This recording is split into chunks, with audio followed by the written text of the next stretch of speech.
BSides DC 2016 videos are brought to you by clearedjobs.net and cybersecjobs.com, tools for your next career move, and Antietam Technologies, focusing on advanced cyber detection, analysis, and mitigation. Jim Gilson. I'm from a company called Connexus. We're a small consulting firm. And I'm talking about what's the big deal with assessing ICS and SCADA. So Joe just was doing a lot of talk about IoT and all the fun things you can do with that.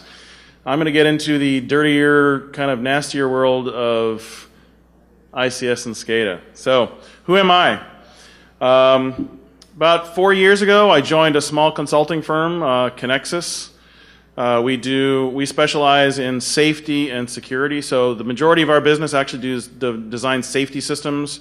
So going out to oil rigs and chemical plants and nuke plants and all that kind of stuff, and actually building into the systems of SCADA, the actual safety instrumented systems in there. So the thing that you hit the big emergency stop button and the nuclear power plant goes down, or the chemical plant, the oil and gas chemical plant will go, and actually refinery system will shut down safely, so you don't end up with things like Texas City and good things like that. Before that, I actually spent 20 years at NIST in the engineering lab. I started out doing I started out doing robotics and controls, and then was told to take over as a Unix sysadmin back on Sun OS and Solaris when it first made that change, and IRIX and all those good SGI systems. Learned a lot of networking back then, learned a lot about Unix, and went back to engineering for a while. And then they came around and, oh, this industrial control system cybersecurity stuff's kind of raising its head, and there's this new standard coming out to do that. And so back in 2000, 2001, I got started in doing ICS cybersecurity and networking. Since then, I've been doing that for the last 15 plus years now. And I got my first certification about a year ago. So before that, I never found the need to do it. I just didn't have a big thing about it. I've now gotten 3 certs in like a year or so, but mostly that's because they're the HR filter in the the HR filter. When you actually put in proposals and RFPs, you got to get through that just to get through. So there's my Twitter, and you can always email me. You can find me on the Connexus website. So why am I here? Basically, ICS SCADA systems are really, a lot of it is an extension of IT. So the way they're built now, they will try and basically take the serial protocols and the specialized proprietary protocols that existed for multiple decades in the industrial world for a long time, and they will basically now try and layer them over IP and TCP, UDP, specialized versions, bastardized versions of the whole TCP IP stack. Some of the real-time automotive protocols, they actually, there's one called Profinet, which gets down to the point where it bastardizes its overlaying their protocol all the way down to getting rid of the link layer for Ethernet. They literally lay over top of the layer 1 and the PHY portion of Ethernet because they felt they could do it better. So there are all sorts of really strange things that people have decided that they need to do in the industrial world. And the problem is that there's a business need to hook these into the business systems.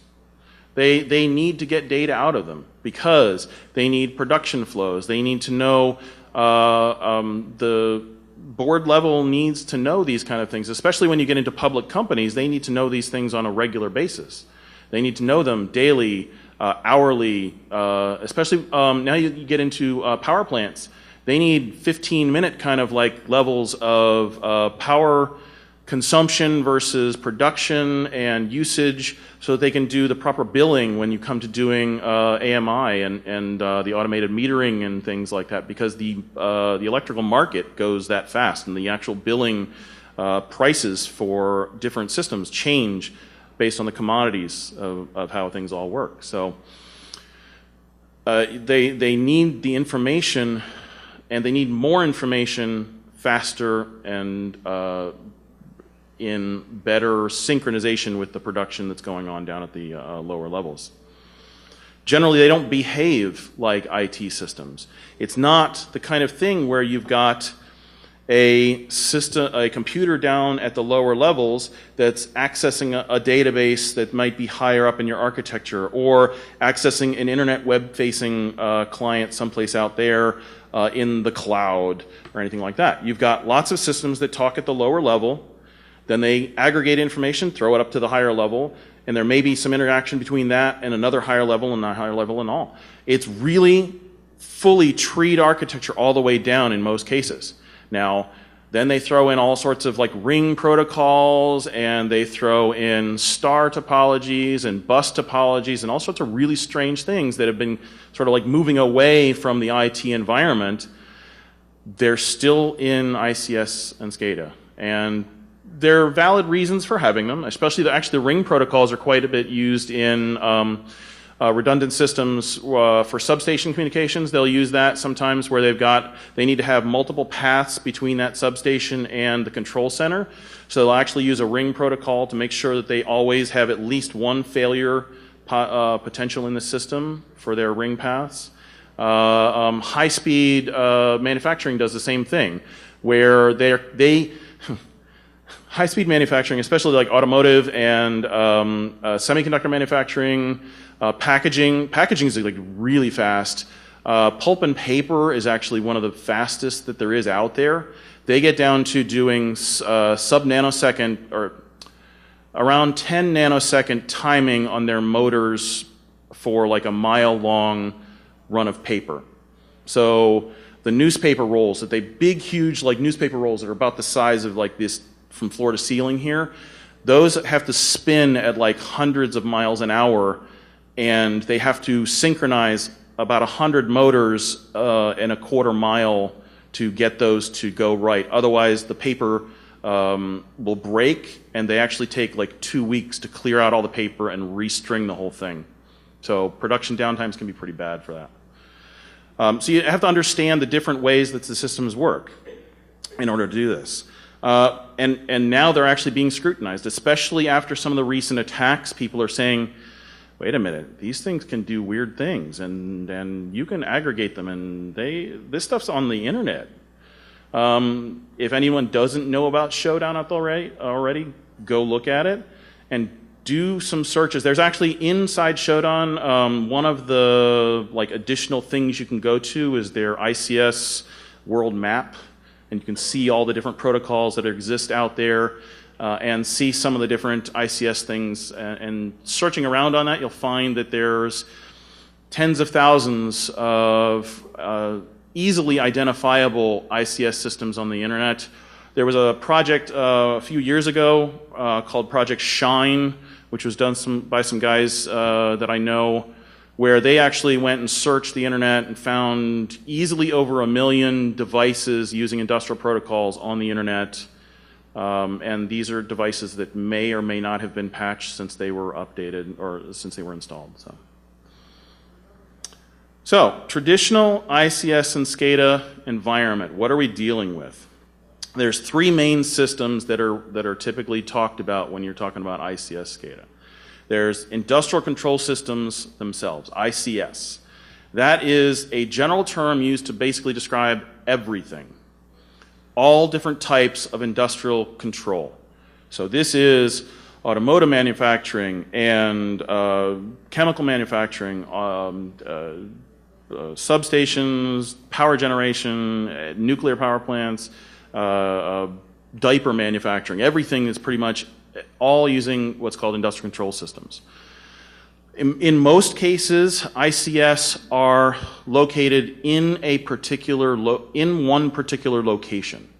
You're dealing with LAN-connected systems that are all able to talk to each other fairly quickly in general isolated or at least segmented systems. Maybe they have got a firewall. Maybe they're using just VLANs because they think it's a real security thing.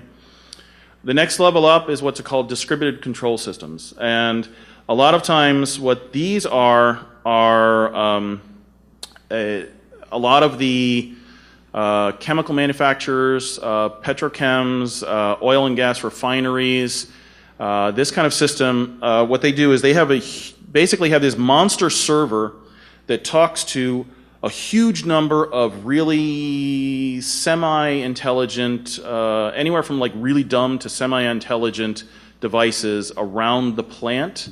And these, now you're talking something that may be a huge oil field, oil tank field, different types of chemical manufacturing, so nylon, things like that. And you're talking about something that's miles across now. And then you get up to the next level up, and you're dealing with what are called SCADA systems. SCADA systems, a lot of times, are a mix of the local ICS system that runs at a very high speed. So your substations, they have like 50 millisecond timing on their relays for if something goes wrong, it'll trip a relay within a certain number of milliseconds. And a lot of times those have to do with literally the frequency of the power going through. It's got to go within a certain number of phases.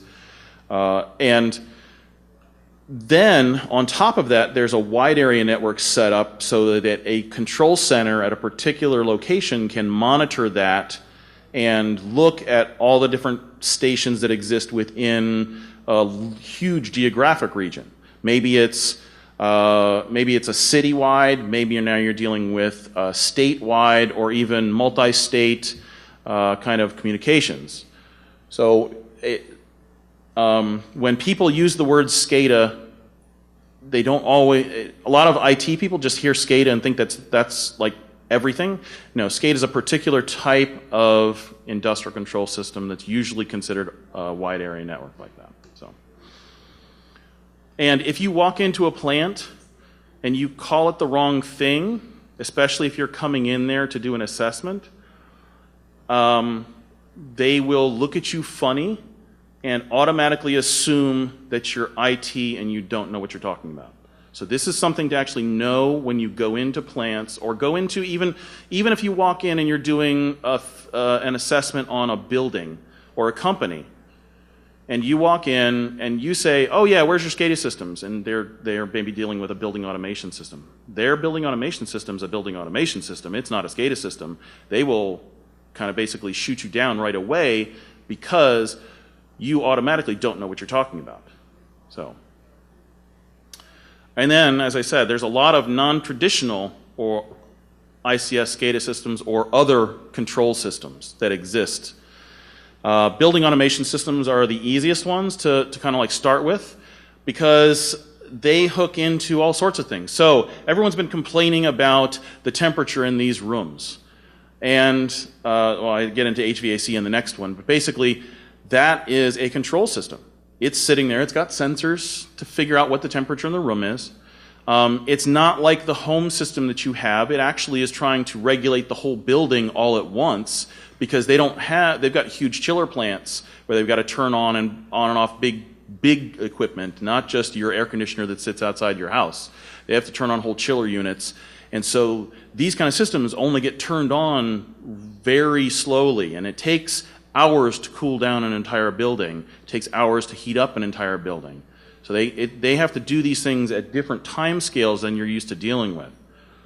Building automation, maybe things like the escalators, the elevator systems, the lighting controls, all the other kind of stuff that goes on in the system that they can control. Even things like the audio inputs in here can be considered a control system because behind the scenes they have actually a computer that they can say, okay, I want this audio feed to go to this room over here and not this particular speaker, and so that ends up actually being somewhat of a control system too. Energy monitoring and conservation systems. This is actually getting to be more important, and it's not just in industrial plants. This is actually a lot of businesses too have to deal with this now. The lead standards and a lot of that kind of stuff where they get into EPA monitoring of sites and how much power they're using, how much power draw they're getting for different equipment turning on. In fact, when we were setting up here on Friday for the conference, certain ones of these conference rooms didn't have the didn't have the air conditioning on simply because there was no one scheduled to be in giving a talk at that time. And they get charged by the company for the additional power they're using to turn on the air conditioning, so they turn everything off because they know there's no event in there. Even though that we were setting up, their system knew that we had no event, so it actually automatically shut off.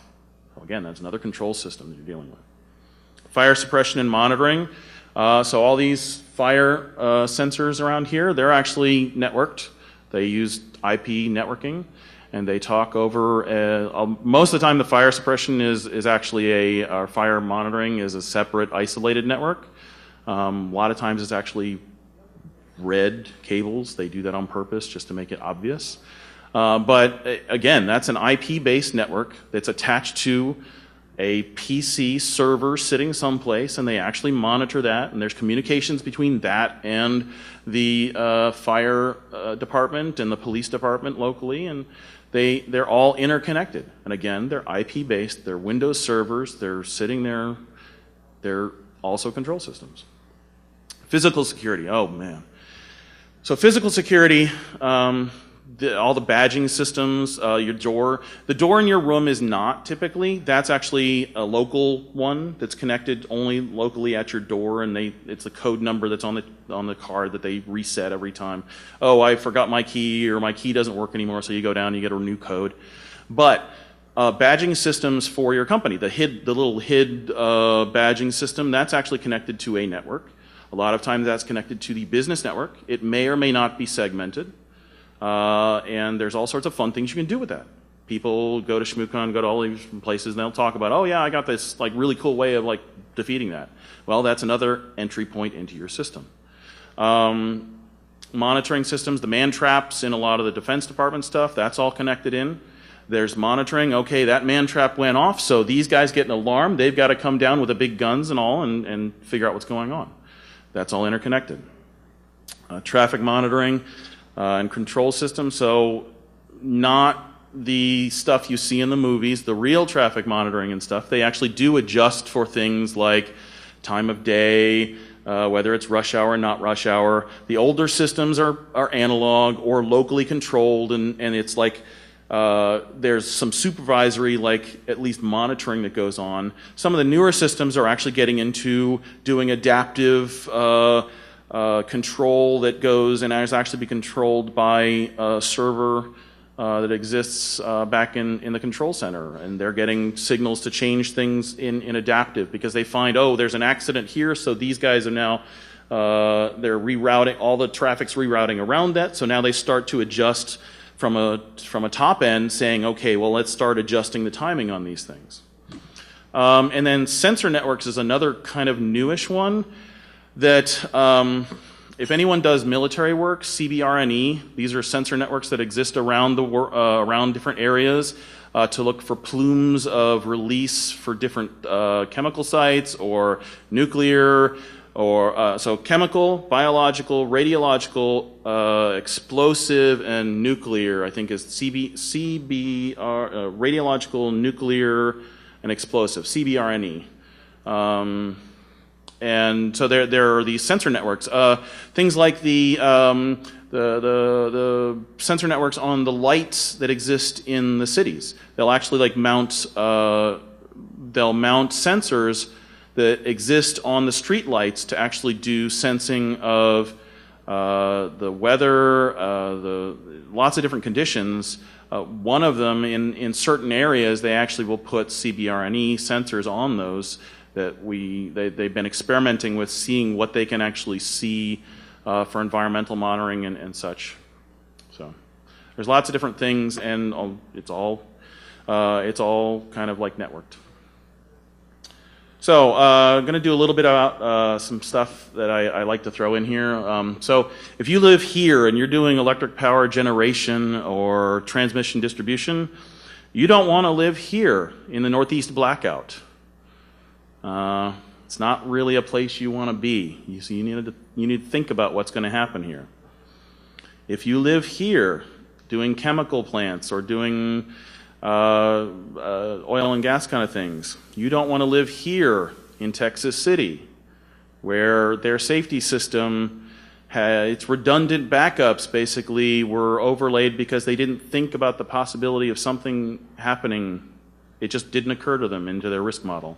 So, if you live here and you're doing nukes, you don't want to live here. I know, like, some people in this room may actually recognize this. They may be old enough to recognize 3 Mile Island, yes. Some people are looking at me, what? And you don't want to live here. If you live here, doing manufacturing, auto manufacturing, stuff like that, you don't want to live here. This is a little bit old, but the Toyota Prius and their manufacturing issues that they had. So, and if you live here, even if you're doing diapers or something like that, you don't want to live here, here, or here. And it has to do with what things you as a business worry about. So it's the risks that your business has to deal with. So what happens when you're doing an assessment, pen test, whatever, and you go in and you find this stuff? It's because these things are being plugged into the network, you're now discovering them. And maybe they didn't tell you, don't go to this IP range as you're doing your pen test. And you find some stuff that you probably shouldn't have found. What do you do now? Well, a lot of times you will knock things over if you're not careful. So what do most people do as pen testers? What IP ranges can't I touch? So they stay away from those like the plague. They literally write everything in their tests to stay away from those IP ranges because they don't want to do anything to them. There actually are ways you can do it. You just got to be careful. And you approach it from a risk model of these systems need to stay up at this reliability, and when we go in and do assessments on places, I'll get to it in a minute, but basically we have a whole set of like rules of engagement written out. And it's like, okay, at the bottom of that, we have a whole series of like indemnification of we will do our best not to knock anything over. However, there is the possibility with active testing that we will screw something up. You will indemnify not to go after us for this if it happens. But, and actually I was just watching it. There's a really good talk by a guy at BSides, Delaware a couple weeks ago.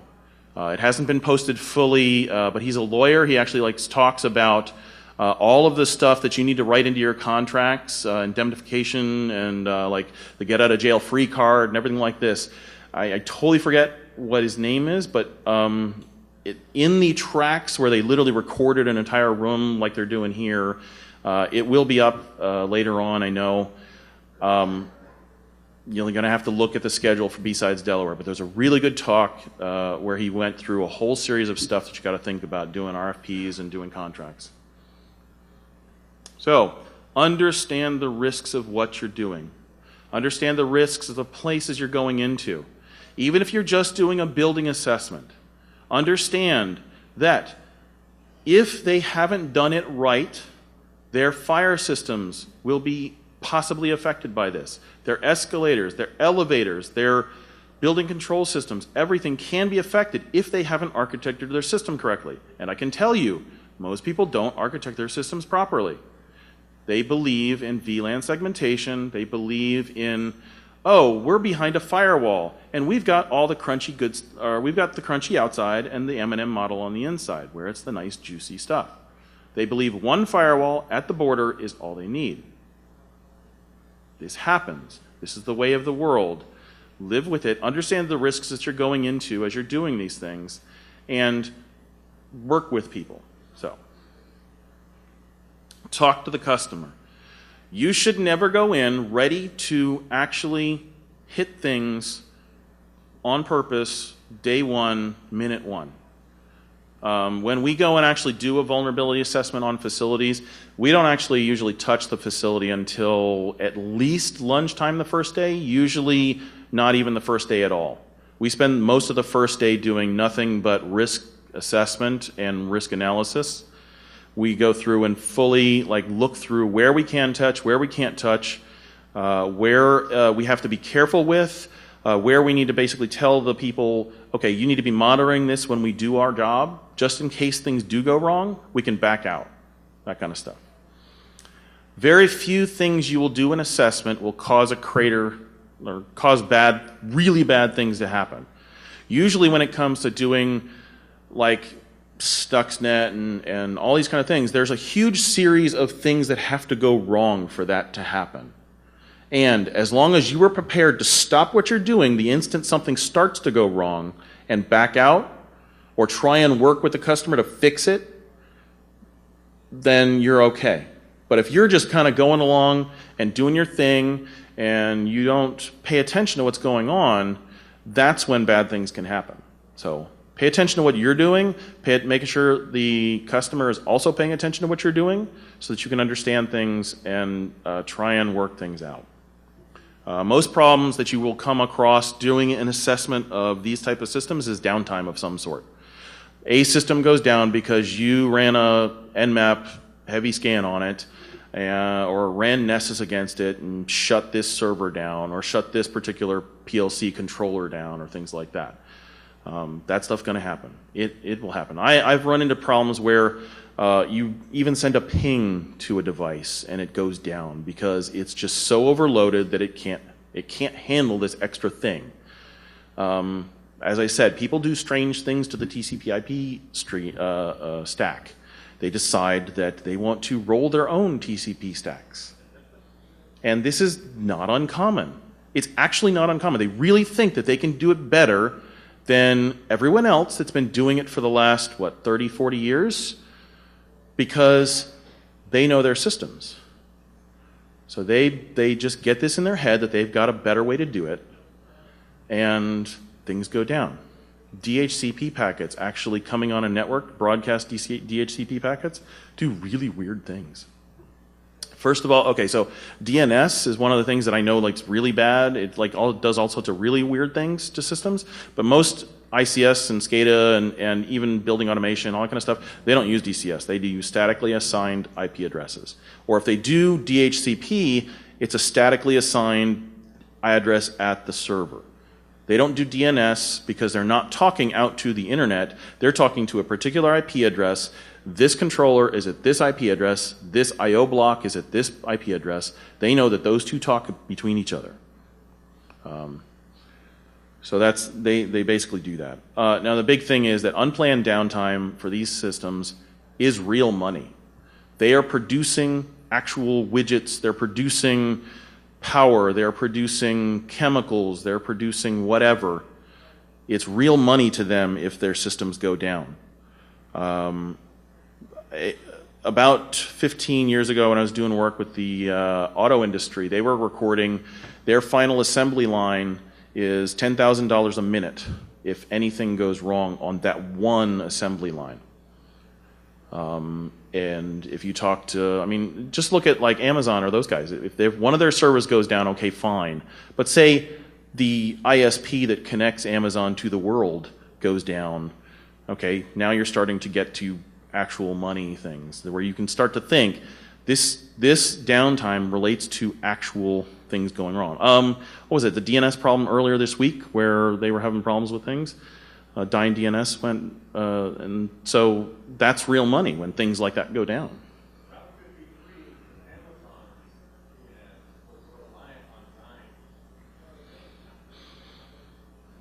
Yeah. So, really determine what the customer really wants, okay? a lot of times we get asked to do pen tests. And then we really start going through, what do you really want to get out of this? So in almost anything that we do passive network scans. In fact, that's like where we start step one. We do passive network scans, and we actually spend most of our time doing passive scans. So I'll actually go into a site, and we'll put, we have actually developed these little, not Raspberry Pis, because actually the TCP stack in them goes through the USB, so the timing on that's not real good. But we've got a little bit bigger devices, Atom-based, that we go in and drop at different places around the network, and we can come back. We can just leave them there for a day, or like 8 hours, 24 hours, or something like that, and they'll just capture traffic on boot up, and it just sits there, and then we can go back and do post-processing on the data afterwards. You can get a huge amount of data with industrial control systems, building automation systems, all these different types of systems, because they're very deterministic. They do one thing, they keep doing it, and that's all they do. So you'll see the same network traffic stream just doing what it's doing, and you can baseline systems really well that way. In fact, we basically tell companies, you should baseline your systems regularly. And if you see things that aren't in your baseline now, like anomalies, that's something you should look into. That's just one of those things that we always do as part of our assessments. We give people the baseline that we capture, and they say, okay, well, you should probably run this baseline next year too and compare it against it. And we've built some software to actually do some comparisons. Most people, when they say they want a pen test, really want a vulnerability assessment. They do not, and understanding the difference between a pen test and a vulnerability assessment is really important when you talk to customers. Pen tests, you are talking about actually trying to hurt the system you are trying to test. You are intentionally trying to do bad things, and unfortunately with pen tests, a lot of time you're leaving tracks behind. And these systems that you're dealing with are not like Windows servers that you can just load from the VM image that you took whatever day you took it. These are systems that you have to spend time reloading the firmware on them, then you got to go through and reload the program, and they may or may not have the program readily handle. And it's just, these are systems that are not meant to do what you're normally used to doing as part of a pen test. So most people want a vulnerability assessment. They want to know where their systems are vulnerable, where they need to try and protect, where they need to put additional monitoring around it, where they need to actually put additional protections in place, ACLs between these guys and these guys, all this kind of stuff that they can add on top of their system to protect the stuff that doesn't want to work securely. So figure out how to tailor the tools for use. Outside of one tool that I actually wrote myself, I don't use anything that's not a standard IT tool. So I use Nessus, I use Nmap, we load Security Onion and load some of those tools, Squeal, Suricata, Bro IDS. We'll go through. When we want to do demonstrations, we'll load up Metasploit and do some funny things for like VNC injection to like take over an HMI to just show that we can do it. But we don't actually go and like proceed farther. That's when we actually want to do a pen test and show them. It's typically, okay, we're going to just take control over this. We're not going to do anything to it other than to just show you it happens. When we do anything with like Nmap or Nessus and stuff, use the features that allow you to slow down their attacks. These systems are not capable of handling the amount of traffic that a normal laptop can generate to deal with the types of attacks you're dealing with. They're not used to that kind of like attacks. They're used to maybe 2,000 packets a second, or I mean really low bandwidth kind of stuff that a normal PC wouldn't care about. It could handle it. The TCP stack's pretty stable and all this kind of stuff. These are not able to handle that. So they're not used to seeing that kind of traffic. When they do see that kind of traffic, they go, whoa. So slow things down. You can still test all the same stuff, just it may take you longer than you're normally used to. don't be as aggressive. So don't go into doing a full 536 like port sweep on these devices. They're not used to handling that. They have, I've run across a few devices that don't have it, but almost everything has some sort of proprietary vendor protocol and their little configuration utility that talks to it. And usually those protocols are really dumb, and they're meant because the vendor just said, I want a way to do this, and I don't want to use somebody else's protocol. I don't want to use SOAP or JSON or like this kind of stuff that's out there already. I've got a better way to do it, and I know how to do it better because I know my systems. So they go and write their own stuff. It happens. Another thing too is, yeah.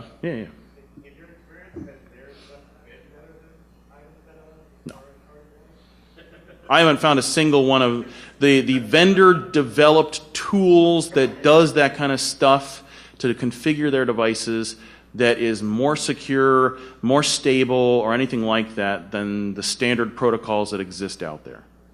So, just, oh, by the way, if anyone wants to ask any questions during it, just raise your hand, speak up. I'm not too, yeah.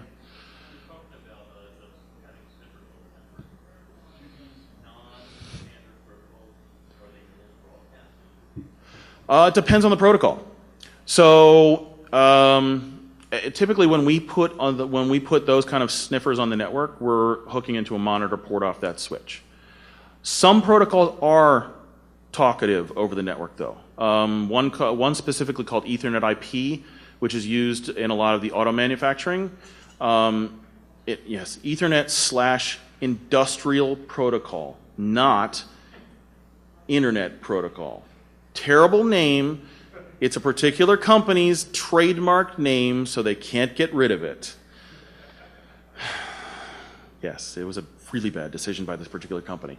It is totally IP-based. In fact, they're really good. They actually made a point from the very beginning to say they were actually going to use the entire TCP stack.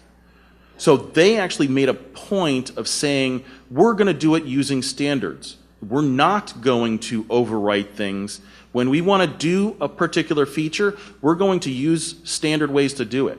So they're now, and they're actually in the process right now to incorporate security into their standards. So they're using TLS, they're using basically SSL, TLS, all this kind of stuff. They're using the actual TCP IP defined protocols to do it because they said, we don't want to reinvent the wheel. This has been done, so we're just going to overlay our stuff on top of the good protocols that exist.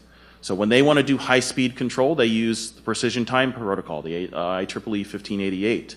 When they want to do security, they layer it over TLS because they didn't want to reinvent the wheel. They saw what WEP did. They saw what all this kind of other stuff did and realized that these are industrial guys wanting to do industrial things, not this. So, and that particular protocol uses multicast for its communications. It's a publish-subscribe kind of thing. And so since it's a publish-subscribe, they assumed that one device was going to publish their information out to multiple devices. So they used multicast. The problem is that meant that the industrial vendors couldn't use their layer 2 dumb switches anymore. They had to go with a higher power layer 2.5, layer 3 switches in their networks. So, of course, certain switch manufacturers, large-scale switch manufacturers that everyone knows that may or may not have actually come to the conference today, they are selling lots of really cool equipment because this protocol really likes level 3 switches, layer 3 switches. So. But yeah, most of the other protocols, though, are unicast. They want to be unicast because they just say it's a master talking to a child, kind of a master-slave kind of relationship. I want this information from you. Give me that information. Client-server kind of stuff. Most protocols work that way. So, yeah. So most of the stuff that I deal with in serial, we deal with Ethernet to serial converters. So we're not getting, my company doesn't do a huge amount with lower level stuff, because we're finding that the IP networks are designed so poorly that we can't even like really think about getting to the lower level because they're not even doing the basics right. Typically, we go in and there may be a corporate firewall. There may or may not be a business to process control network firewall. They believe in dual-homed NIC kind of control stuff. So business NIC, process control NIC, yeah, all sorts of really fun things. So yeah, there's a lot of different things that since we haven't, when we're brought in, we generally haven't bothered to go down to that lower level yet. But I do know people of doing that, and there are, one of the good things is Wireshark has a lot of those things built in. And so there are people that have built cards to do serial capture, and basically you can feed that into Wireshark, and like you can do your own. If you don't have the protocol, you can define your own protocols in Lua or whatever, or actually write your own decryptor or decoder in there. But most of them actually have stuff in there. It's really kind of cool. So another thing too is second guess the results you get from the tools. We actually had a customer that we captured data. We actually ran our stuff through data. We found this really weird protocol that was going on. It was definitely a vendor proprietary protocol in the end, but what happened is when we actually started researching it, it popped up in the system as a high, basically Nessus labeled it a high. And so we started investigating it. It looked like it was malware on their systems because the protocol was, the TCP port was right. The types of data that looked like it was coming across was being analyzed in Wireshark in a particular way. So it looked like it was all this malware traffic coming out.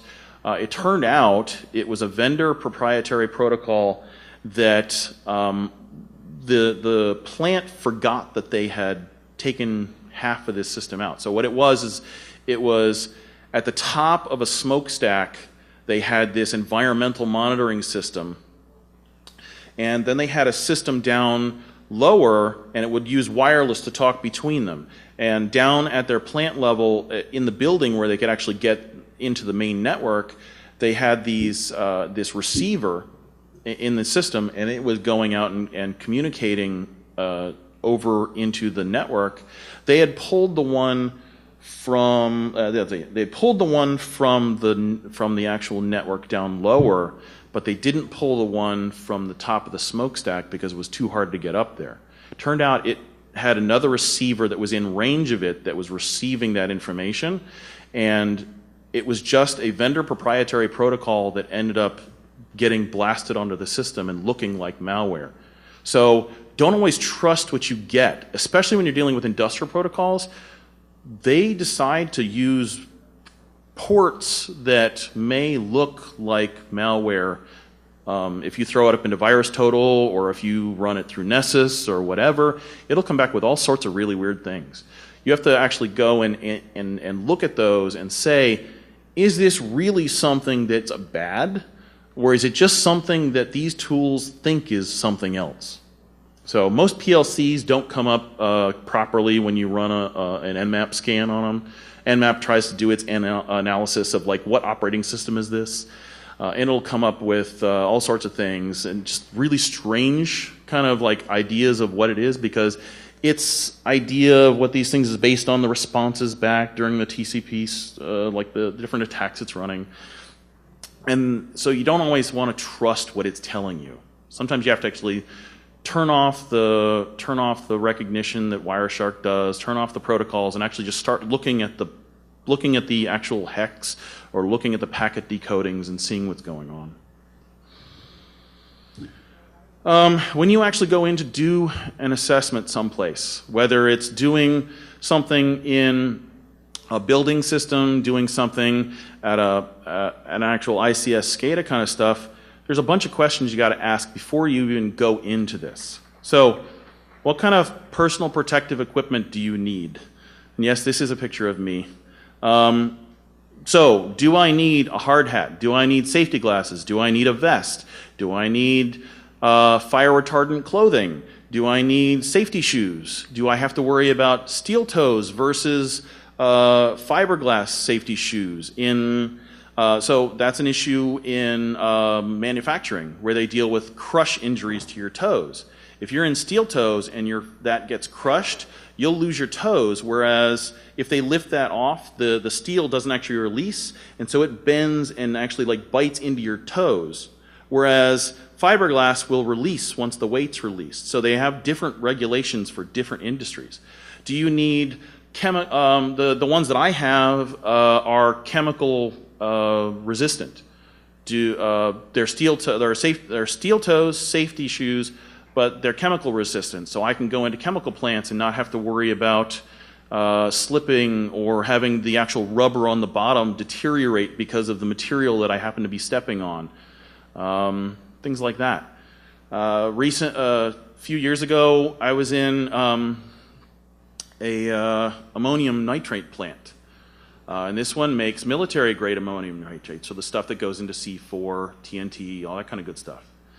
And I made the good decision to take my boots off before I went to the airport. My partner did not. This is back before they had the TSA pre and all this kind of stuff, so they had just started putting up the Smith machines that have the puffers in them. And he set off all sorts of bells and whistles because his boots had ammonium nitrate residue on them. And we were coming through with a whole crap ton of equipment and wires and laptops and everything else. Yes. Needless to say, he had the love glove treatment that day. Yes, in the back. Explosion proof.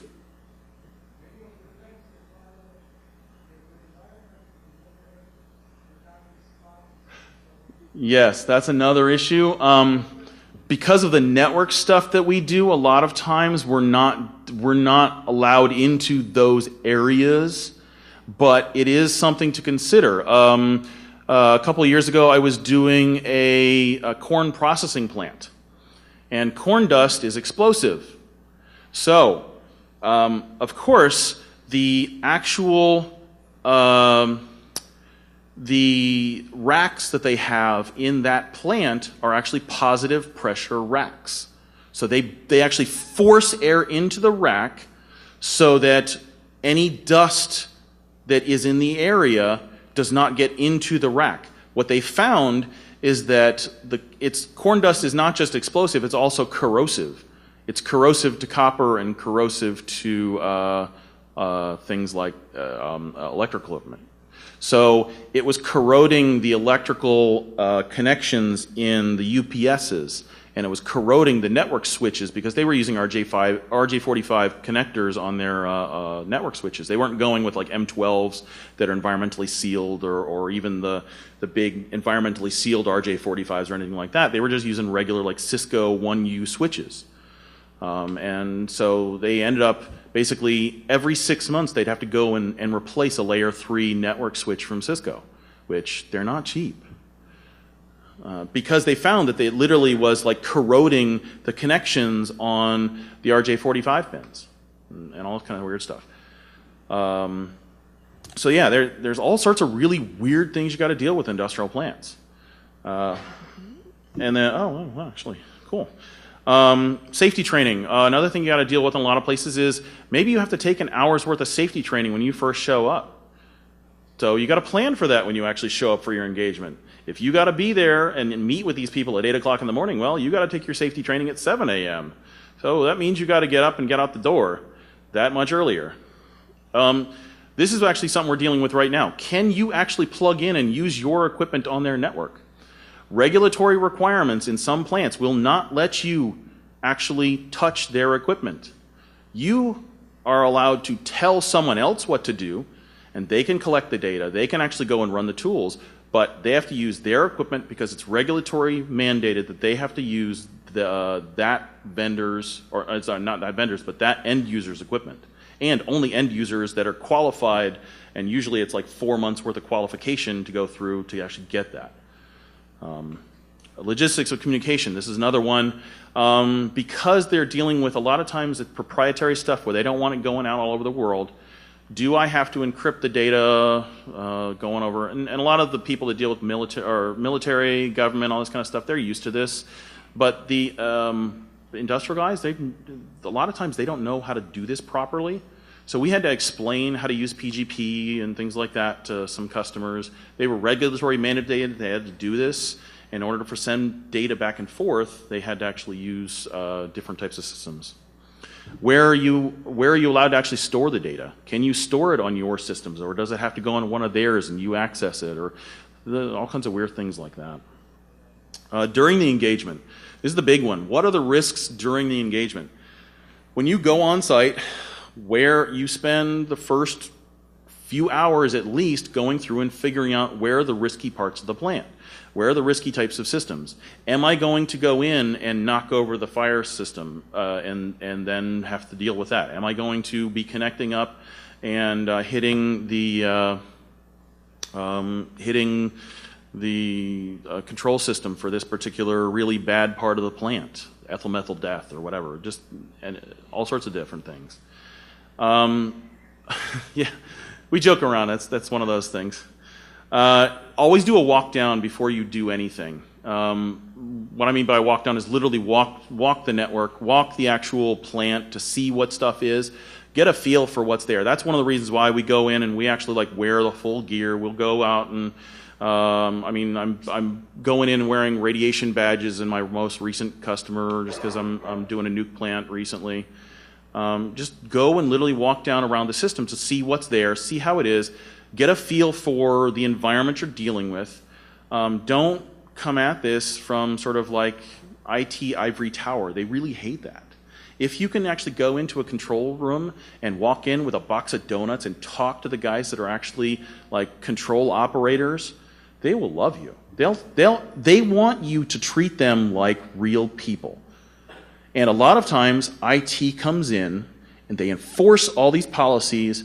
They don't want, they just are used to IT forcing themselves in and doing things to them and making them have to go through stuff and, oh God, I got to remember passwords and this and that. You're seen as IT in a lot of cases, so you want to go in and actually talk to them as real people and learn what they do. Spend 15 minutes or something like, spend 5 minutes even just talking to them, find out what they do, how they do their job from day to day. If they need to move something from this computer that's on the protected network to this computer that's their email system, how do they do that? How do they do their job?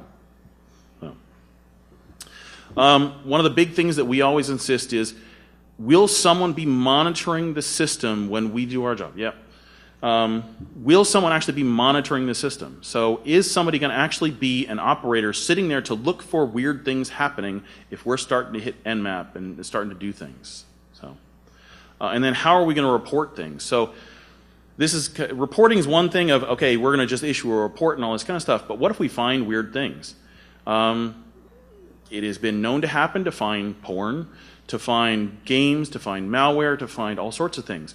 On one engagement that my partner was on, he found child porn on the industrial network. The problem with that is he has to go to the FBI. Regardless, he cannot ever stop and not tell the FBI about that. Which means that the FBI now comes in, stomps all over them, and shuts them down.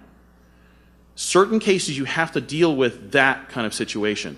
In most other cases, you report it to this guy over here, and only this guy if you find bad things. Don't go to this guy. You have to go to this guy over here. Maybe it's the CFO, maybe it's the IT manager, something like that. But you have to go to a particular person to report your results. So that's actually the end of my spiel. If you got, yes, please.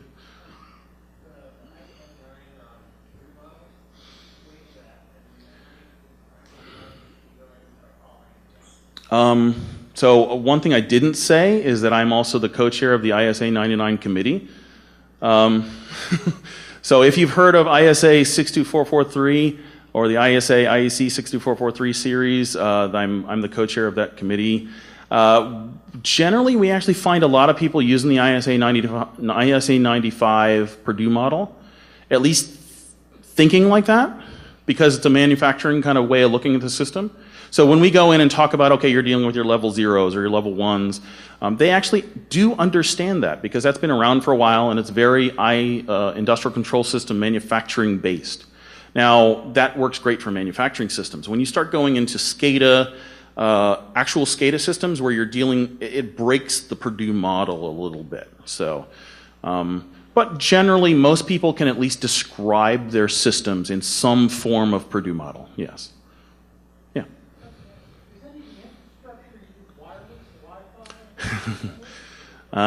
More than you would think, yes. And a lot of times they don't even know they've got Wi-Fi in the system. It's the way war driving used to work. It's now wireless in some shape or form, because the operator doesn't want to move his computer from this side of the plant to that side of the plant. Or other little things. A lot of times they'll actually use point-to-point wireless links in places. Tank farms are like that a lot. They'll use wireless links between things because it's just this huge long distance to actually get from 10 miles away from the other side of the plant. Nuclear plants are actually like this in certain areas where they'll use wireless because it's $5,000 to $10,000 a foot to lay cable when you're dealing with anywhere around the actual reactor itself, because you have to go through protected cement, protected kind of systems and things like that. So wireless is being used quite a bit more. And I've been told to wrap it up here. So I will go ahead and end it here. And if anyone wants to talk to me afterwards, feel free to do that. But right now, we're actually going to go over to the room next door for the closing ceremonies. So please, please visit us next door for the closing ceremonies, and I'll be around. So.